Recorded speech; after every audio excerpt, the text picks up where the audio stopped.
Alam mo ba na may posibilidad na may isang higanteng planetang nagtatago sa ating solar system? Hindi ito sci-fi, may scientific evidence ang NASA. Sa video na ito, pag-uusapan natin ang misteryo ng Planet 9. Kung saan ito, bakit hindi natin nakikita, at bakit ito maaaring baguhin ang lahat ng alam natin tungkol sa space. Manood hanggang dulo dahil may shocking theory ako na hindi mo pa naririnig.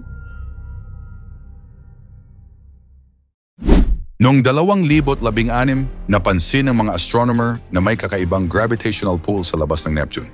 Ang mga ice dwarf planets tulad ng Sedna ay gumagalaw ng parang may invisible force na humihila sa kanila. Ang tanging paliwanag, isang malaking planet, 10 times ang massive kaysa Earth, ang nagdi-disturb sa orbit nila. Pero bakit hindi natin ito nakikita? Simple, sobrang malayo at madilim. Ang Planet 9 ay maaring 20 beses mas malayo kaysa Neptune at baka walang sapat na sunlight para mag-reflect sa telescopes natin. At dito pumapasok ang pinaka-weird na theory, baka ito ay hindi isang planeta, kundi isang primordial black hole. Oo, tama ang narinig mo. Noong 2019, naglabas ng study ang Harvard scientist na nagsasabing ang gravitational anomalies ay pwedeng dulot ng isang black hole na kasing laki ng grapefruit. Paano natin ito mahahanap? Sa pamamagitan ng gamma ray telescopes na naghahanap ng Hawking radiation. Pero wait, kung totoo ito, bakit hindi tayo na-attract papunta dito? Ang sagot, sobrang layo niya para maapektuhan tayo. Pero kung sakaling mag-collide ang isang comet dito, goodbye solar system?